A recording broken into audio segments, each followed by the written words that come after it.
Do you know what this is? The Rubik's Cube. What does this and making money trading the markets have in common? Both are incredibly difficult and very few can do it. But once you know the actual formula, that you know there is a system behind the madness, then all of a sudden, what is normally deemed as impossible becomes possible. So, the way I want you to think about the markets and what I'm going to demonstrate to you today with Ethereum is models and algorithms. If you can make sense of what initially seems complicated, then all of a sudden you can have a simplified model where you can do what most people cannot. So if you like today's video, like, subscribe, hit the bell notification. Let's dive into Ethereum, which looks like it has made a reversal. We are on a daily chart with Ethereum, and there's a few basic concepts. I say basic. Look, everything in life is difficult before it's easy. We know that. But once you can repeat and practice and do purposeful practice, it becomes more simple. So markets tend to move in fives and threes. So there's a few things we want to look at over here. With Ethereum, in this part in particular, this part here to here, it looks like there's a nice clear 5-wave structure. 1, 2, 3, 4, 5. Right, that's pretty clear. We've had this big movement down. Now this movement down is bigger than this former movement and this former movement. That's what you call overbalance of price.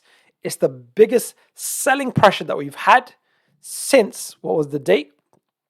December 17th or thereabouts, right? So that's a significant piece of information. What I also want to focus on, and we're gonna really summarize this because often it looks really complicated and hard to make decisions, but I'm going to show you a couple of things that makes it a lot easier. So I'm going to dive into a weekly chart, right? So I keep that in the top left-hand corner. By the way, you're going to be able to download this chart for free as well. It's in the link below. You can just view it, or you can also upload it into your own trading view and then tweak it as you see fit. So one of the algorithms and the models that you really want to be leveraging is momentum. Momentum, there's thousands of momentum indicators. My favorite by far is this one over here. It's called the Stochastics RSI, right? So you can get it. It's free. It's on TradingView. These are the settings I'm currently using on the weekly. But the key thing I want to get across to you, momentum measures rate of change. We don't even need to get into that. What we really need to get into is when the blue line crosses below the red line, does it marry up with a price high? And we can see with Ethereum, it has done over the last few highs. We can see that really clearly, right? We can see that really clearly. So where is the momentum right now with Ethereum? Well, the blue has just crossed below the red. What does that tell us? Well, it tells us that the upside is limited and we should expect sideways to down for a number of weeks. 2 weeks, 3 weeks, 4 weeks, 5 weeks, 6 weeks. The edge is on the downside. And also keep it in mind, since November 2021, we've been in a downward market. We've been in a bear market. And even though we've had this nice surge over here and this little surge over here, in the grand scheme of things, it's very much down as well. So where do we want to be placing our bets or emphasis in the edge? Well, it's on the downside over the next few weeks. Now, this is keeping independent from Ethereum, the fundamentals, how brilliant the blockchain is, and Web3, and everything's happening with the metaverse and everything else. Here, we're just looking at price action because everything is baked in to the price action. So we can get the immediate feel of the market by just looking at how people are buying and selling, the buying and selling behavior. So now let's just go back into the daily chart. And by the way, if you are not familiar with momentum, I use and have created this dashboard, which makes it cleaner and easier for us to see. The weekly is in a bear downtrend. The daily is in a strong oversold downside limited. Basically, is referring to this. We're going to talk about that in just a second. If you want to get some help identifying the trends and the momentum, you can now get the trend identifier dashboard. £1, 30 days. Test it out. If you like it, you get to use it month on month. It's only £9.97 thereafter. So what we're going to talk about next is something called, again, remember, just modeling things, but just breaking things down step by step. So we spoke about the higher degree momentum. So what that tells us is the upside is limited. Now, we've also looking at this going, okay, we've just had a 5-wave sequence. So if you've been watching my content for a while, you'll notice that I say markets tend to move in fives and threes. So after a five-wave sequence, we're probably going to get some type of correction, and then we can deduce what's likely to occur next and make money without having to know what is going to happen, because we can never know. All we can know is what's likely to occur. So we're going to talk about this momentum over here. So this is the same thing we spoke about on the weekly chart, but now we're looking at on the daily chart.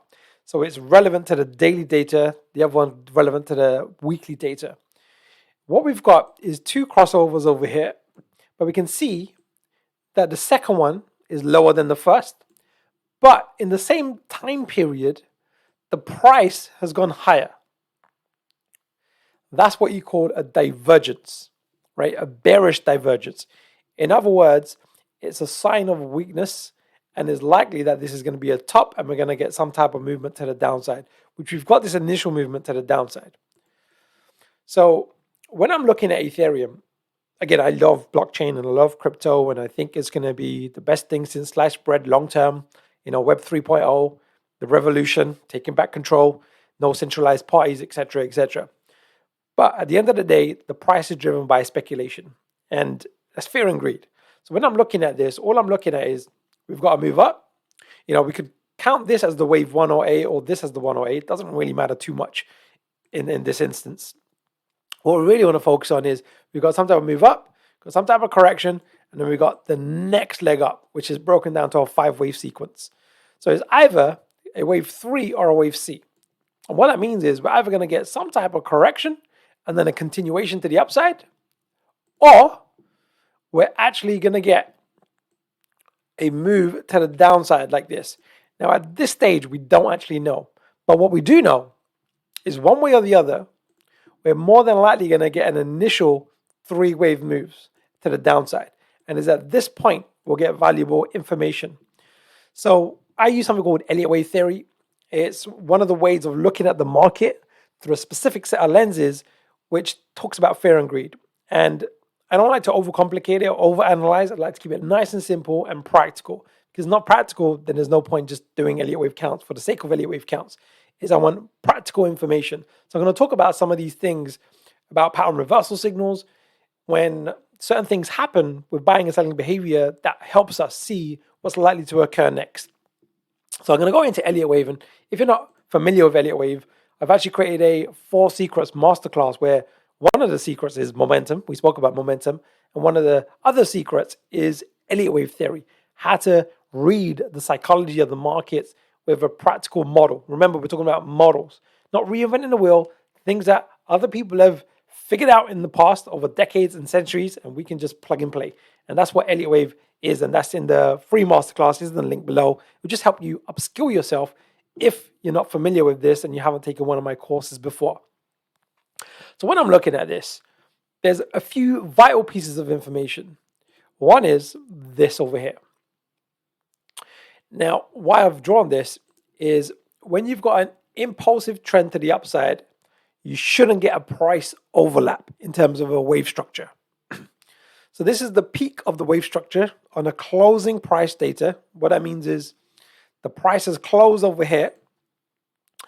And in essence, if this is a wave 3, the price should not go below this range.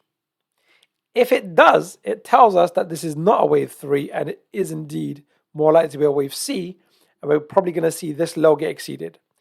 But we don't need to know that information right now. And there's no way of knowing that information right now. We're not fortune tellers. We don't have a crystal ball. What we have is high probability edges, and that's what we're looking at over here. So I'm very aware of this piece of information, and you need to be aware of that also. What I'm going to do in a second is we're going to drop down to an hourly chart. What I know is we're likely to see some type of 5-wave move to the downside. If this low gets exceeded, that's a strong signal that this high is probably going to hold. Then what's likely to occur next when this momentum turns upward is some type of correction. And then on the next bearish reversal over here, we're probably going to get at least one more leg to the downside. And we can make money over here and over here. It's going to be good opportunities. Now, the way you trade this, the way I would trade this and looking to trade this, especially this part over here, is at this point, I don't know what's going to happen. And there is no way of knowing. Anyone told you otherwise is not telling the truth. They just don't know. But what we do know is if the price goes below this point, we know that's a bearish signal and we're probably going to get a continuation further down. If the price reverses in this area and doesn't overlap, and we get some type of movement to the upside, and it overlaps into this wave structure, then that tells us a different piece of information. Now I know I've gone over a lot here, right? And if you're brand new, it's a lot of information, but I just want to bring it back. When I first tried to do the Rubik's Cube, it was literally impossible to me, and I couldn't get my head around it. But then when I realized there was a model to this, I learned it within 7 hours, like literally 7 hours. The world's most impossible puzzle. Trading is like a bigger, more impossible puzzle because there's more moving pieces, more participants, and everything else. But if you can simplify it to the 4 secrets, 2 of which is the momentum and pattern, all of a sudden you can see things in a more logical way, which allows you to make objective decisions. So now let's just go into an hourly chart. Now I keep the hourly chart in the bottom right hand corner. By the way, when you download this chart for free, I'll make sure I save it. I'll literally save it right now just to make sure. You'll see it like this, but if you upload it into your own trading view, then you can go into each section, see the settings and change it as you see fit. So now I'm going to go into this part of the market. This is an hourly chart. I'm just going to delete one of these lines. I've drawn it twice. I want to just now focus on this part of the market. Right, I just want to zoom in, really zoom in like this. So what I'm looking for now is a clear 5-wave move. And we don't need to get overly analytical because sometimes the problem with Elliott waves is some people overanalyze. And we want the practical information that Elliott wave tells us, and anything other than that is not useful to us. So we don't need to kind of get too bogged down with detail. So we've got this initial move down. We got some type of corrective move to the side. And then we've got this big impulsive move to the downside. So to me, this looks like an initial wave 1, an initial wave 2. I would actually call it a wave 1 or A because it's not confirmed yet. We've also got a 2 or B. And here, this actually looks like it's breaking down to a 1, 2, 3, 4, potential 5 of a wave 3 or C.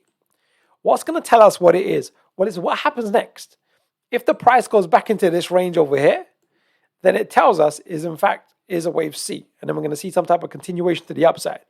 But because of the weekly momentum and the bearish divergence, the overbalance of price, the Elliott wave count, a few different models that we're simplifying, looking at complicated information with, is likely it is in fact a wave 3. So what's going to confirm for us that it is a wave 3 and not a wave C? Well, it's actually, if I can just get rid of this again, if the market does some type of wave 4 correction and then continues to the downside. Now, in the grand scheme of things, this then ends up being the first impulsive wave down. And then the safest time to short the market is actually on the first pullback. But the challenge with the first pullback is it doesn't always happen. So you want to take that into consideration. Getting into the market, having tight risk management, getting into the market, and in case it doesn't pull back, so you make money on the way down. And if it does pull back, you can add to your position and so on and so forth. So now let's just simplify this with clearer drawings on the chart. I want to just break down, because Elliott waves, and by the way, I cover this in a lot more detail in layman's terms in the masterclass itself. It's free, it's on the link below. It'll just take your trading to the next level. But what we're going to do is something called 2 degrees of wave counts, because there tends to be waves within the waves, psychology within the psychology. And again, it is complicated and difficult when you first look at it. So if it's not just kind of natural and coming to you, it's like driving a car. It's not necessarily natural when you're driving a car, but once you kind of get the hang of it, everything is difficult before it's easy. And then once it's easy, you forget that it was initially difficult. And that's just the nature of life. So now what I'm looking at over here is this part here. It looks like an initial move down, correction, another very impulsive move down, some type of correction. And if it continues to the downside, we got a 5-wave move. And I just want to make this a small wave count to tell us, I'm going to change the color. I'm going to change it to red. and I'm going to put some waves on it like this. But what I'm looking at is also the larger wave count. Now, again, I know I'm going into a bit of detail over here, but this is the practical things that you want to be practicing, like really, really practicing. We got this initial move down, which looks like the first big move down. We've had some type of sideways correction. Looks like a wave 2 here. We're expecting, what I'm expecting, it to be some type of wave 3 like this. It's not confirmed right now. Then I'm going to anticipate some type of wave 4. There's a typical ratios that wave 4 retrace to. And then I'm going to expect a wave 5. Again, I'm just going to change the color of this so it just stands out by itself, because I know sometimes it can look a bit confusing if you're not used to looking at these. And we'll just change the size as well. We'll change it to an intermediate. In fact, we'll just change it to a minor. Right, so hopefully you can see the structure. There is a method to the madness, and it's not always clear with Elliott waves, by the way. Sometimes 50, 60, 70% of the time it's clear, and 30, 40, sometimes 50% of the time it's not that clear. So we don't need to get overly analytical. But right now, we now have momentum on the weekly, on the daily, telling us the upside is limited. We've got bearish divergence. We've got pattern reversal signal in terms of the overbalance of price. We've got initial impulsive moves to the downside. So now the next part, and I'm going to finish on this. If I zoom out, is to go, this is where patience can really, really pay off. Is there's going to be some, more than likely going to be some decent opportunities to make some money here, short term, here, short term as well, in terms of shorting the market. But the better opportunity, well, there's going to be two. You can trade a correction. Doesn't mean it's going to happen, but it's likely going to unfold like this. But the next big opportunity will be, if this occurs like this, is to be finding a nice tight shorting opportunity where the market is likely to do something like this. And if it breaks this point over here, that's going to be a real sign of weakness, especially if it breaks it strong. And then we're probably going to see a further continuation to the downside. But at this stage, there is actually no way of knowing. But so what we should focus on is this part, even if it's just watching the market, this part, what is the daily momentum and the weekly momentum if this occurs? And can that give us any clues? And if it's looking bearish, go, right, we're going to short the market or cover ourselves or take some profits, depending on what your strategy is as well. So check out the two things, the trend identifier that will help you really identify the trend based on momentum, and the 4 Secrets Masterclass. Again, it brings the momentum, pattern, and 2 other secrets into play that will just take your trading to the next level. So if you like today's video, like, subscribe, hit the bell notification. We spoke about the Rubik's Cube. It's one of these phenomenal puzzles. I absolutely love this puzzle. It literally, I can do it A to Z. My best ever time, well, I won't tell you what it is, but it's under a minute. It's under a minute, but it took me a while to learn. And it's the same as trading. It takes practice, practice, practice, and purposeful practice. So let's finish on a quote from my book. We'll go with chapter number 5. It's Leonardo da Vinci. And you'll hopefully get this. We're trying to simplify complex systems and models.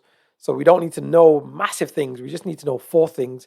And if 3 out of the 4 or 4 out of the 4 are in play, we look to take the trade and make money from it as well with tight risk management. So simplicity is the ultimate sophistication, according to Leonardo da Vinci. And I agree. So we want to simplify things, and that is the way to keep it sophisticated so it's easy to replicate long term.